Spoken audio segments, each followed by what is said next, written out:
you're going to make of it. Yeah. I want to share something with you about basically talking to dead people a little bit or Mhm. whatever. When my husband was sick, right? There was actually one time, say, in this hospital room where there was so many dead people around him, I actually left because I was interfering with him connecting with people on the other side. Oh. Um, a few days before he left, we were talking, and he never liked to see me cry, of course, when he was sick, but um, and he was in a wheelchair at this point, and I was talking to him, and he said to me, he goes, "Well, babe," he goes, "this has been quite the trip," right? And he said, he goes, "Summer's over." He goes, "I got to go home now." He goes, "I have met the most wonderful people. I had such a good time." He goes, "But summer's over. I got to go home now." And I was just bawling my eyes out. And my bawling my eyes out did not impact him because he was already like, he told me, right? He said, "All my people are waiting for me." And I took that, like when he was young, they used to spend summers at a lake, and the parents would come and go for work, but the kids were there all summer long. And it was so similar to like his telling what he told me, his analogy, whatever. But to him it was real, right? Like Yeah. he was like, "Summer is over and I need to go home." Like, He had one foot over on the other side already oh, he did for a couple weeks actually, for a but couple weeks. Yeah. I Wow. could go on and on a million Yeah. stories about experiences with that. But so that's a good analogy, like what's predestined or Would you fate is. call that a, yeah, exactly. Would you call that a shared death experience? Did you actually share have you actually shared someone's death? Uh, Someone dying or like been there with the spirits and so on? Um, Not at the moment of passing. Like I wasn't with him at the moment of his passing. Okay. Yeah. Um, but because of the relationship he and I had, and because of who I was, he would share, like, a lot of people, when they're going through the death experience, they'll say, "Oh, grandma," or whatever, right? Well, the humans that are sitting around the bed don't get it, really. Of course. Okay. My husband would go into great detail of stuff because he knew I got it, right? Like I went in one time and he was talking about Diane. Well, Diane died like 8 years earlier, but yet he was telling me, and he was telling me about a woman playing cards in the room. Oh my gosh. But That he is so could cool. because I wasn't horrified. Like I Yeah. would like, "Tell me more," or, "How was your night?" Visiting him in the hospital. And he's like, "Well, the people playing cards, and Aw, that is so cool. yeah, That. yeah." And anyway, Oh. Did I have But a, you didn't see them, did you? Or I guess you could have well, if like you turned the into it. one time I actually left the room because there were so many. Okay, so Felt you like did. I was intruding Right. because that was their thing, right? They were Yeah. all gathered. Yeah. And here I was, this person in a body. Well, they probably wouldn't have minded if you stayed, No, it just but for you, it was too yeah, much. it was, yeah, it was uncomfortable. I was Yeah, like, I gotcha. I gotcha. leave you guys to it. Oh, thank you for sharing that. That is totally cool and really intriguing, Yeah. interesting. Um, you mentioned 3D before. Mhm. So here we are on 3D. I keep hearing about this 5D thing that's supposed to happen. Right. What is it? What should I, am I supposed to do something about it? Okay. Um, there's a few explanations, but for me, it's vibrational yet again. It's Mm, energetic yet again, right? I feel as if I'm in 5D most of the time or much of the time, right? Um, Having a conversation with you in my physical body, you're cleaning my house. These are 3D things, right? Like we're there. Um, but it's a consciousness, right? And if you are fairly high vibrational, then that's where you get your 5D from. Like that's all love. That's all right. To me, it's more like bringing heaven on earth, right? Um, mm. yeah, like a fifth dimensional consciousness or energy. To me, you're less judgmental, right? You don't judge things like because like I mentioned earlier, things aren't necessarily always good or bad. You have to look from a much higher perspective, right? Something that can appear bad in a moment might actually be a positive thing, right? Yeah. Um, Well, there's no judgment on the other side, right? right. And it's like if you could stay in your love and heart energy, then right there you're vibrating much, much higher, right? Hmm. Um, So it's a higher vibration, is what you're saying. yeah, like that's the way I perceive it, right? And same with like just even like the ability to kind of see and talk to dead people, right? You've got to be at a higher vibration than this, or you wouldn't be able to perceive it, right? Right. Like if you think about it, two-dimensional is like a flat surface, right? And then three-dimensional, you've got stuff on it. And Mhm. then fourth dimension, you add in time. And then fifth dimension, you kind of add in more space. And like that's why sometimes it's really hard for me to describe the energy that I know or feel or whatever, right? Because we couldn't explain the third dimension to a two-dimensional being because there is no up in it. There's no reference. There's right. The second dimension cannot see the third dimension, and there are no words in a second dimension to describe the third. Hmm. So I can try and describe the fifth in terms of vibration and whatnot, Hmm. but three-dimensional words can't describe it. So yeah, like there's no words in my third dimension. Gotcha. Gotcha. Okay. Well, I've heard a number of people on YouTube and so on that had near-death experiences, for example. Mhm. So they go over there, and they all say the same thing. There are no words to describe. They cannot describe what it was like. The only thing they can come up with is love, and they feel like that just doesn't even, that's not even the half of it. I agree because I've been there in meditations and whatnot. I Okay.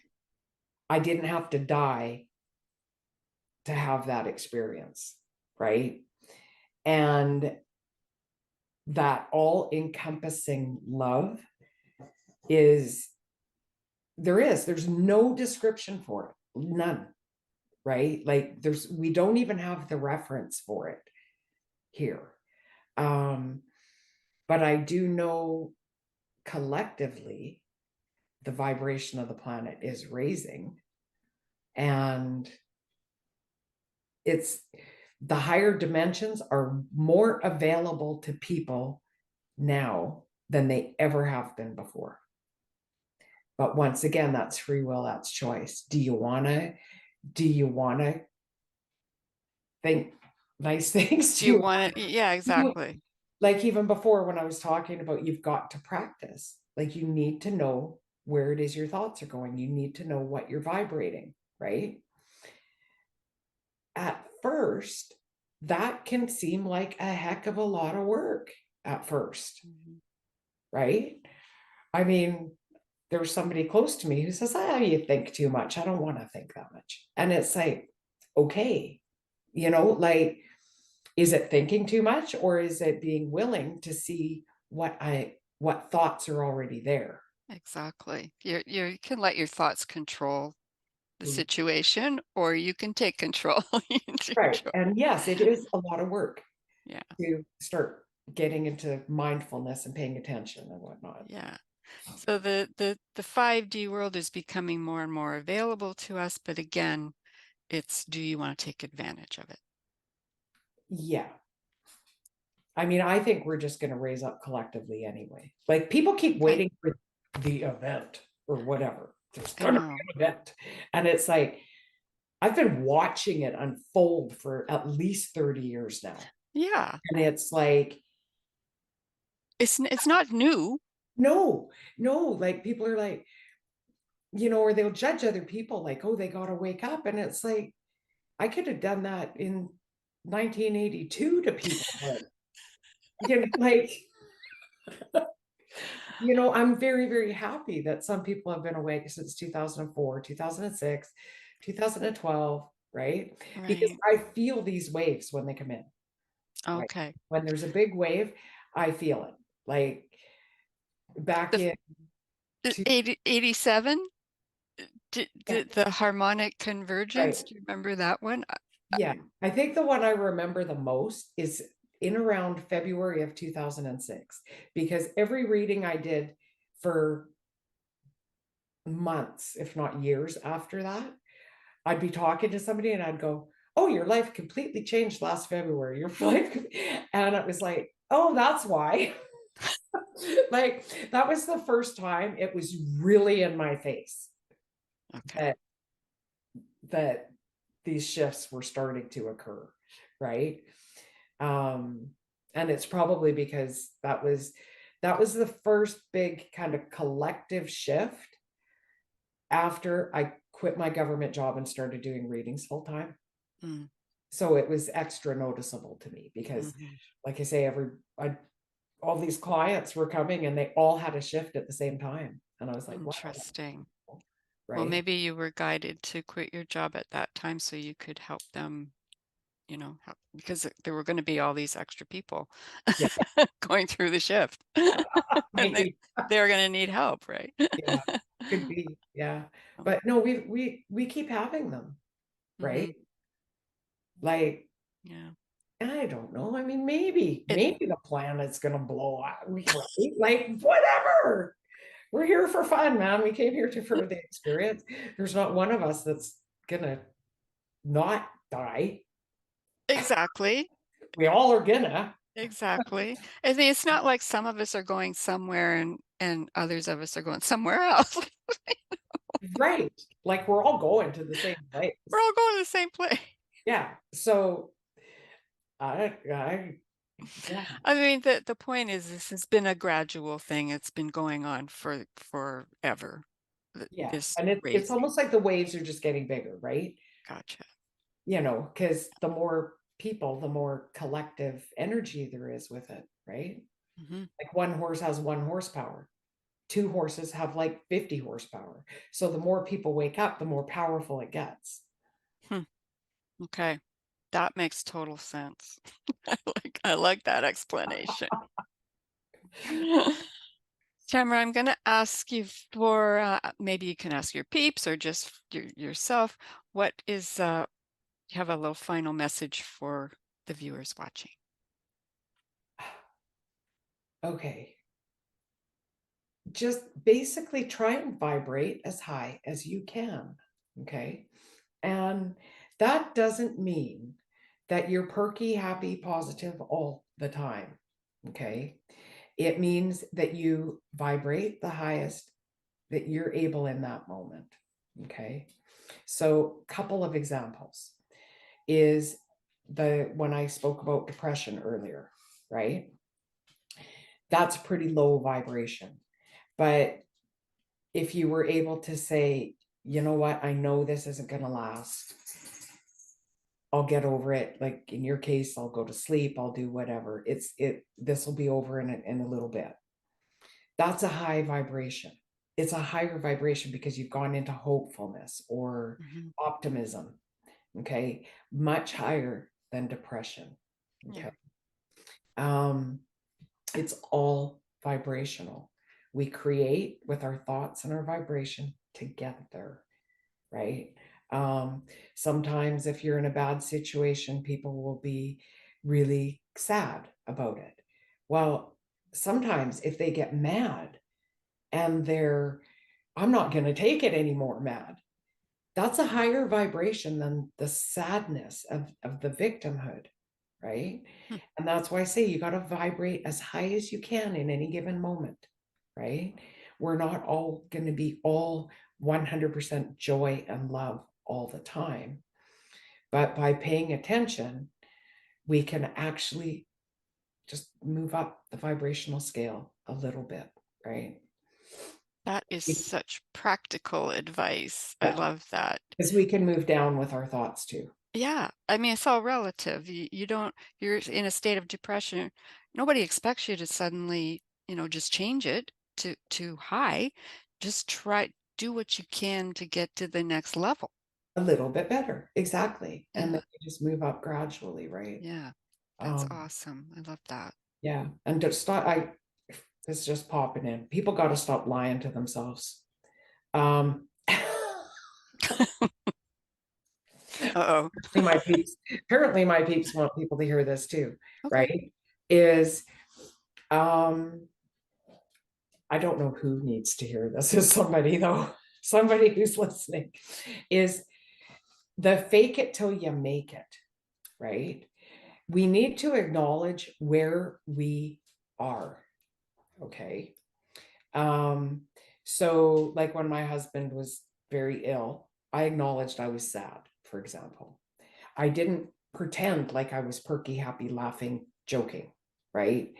Because then I would have been adding a you're a big fat liar right on top of it, right?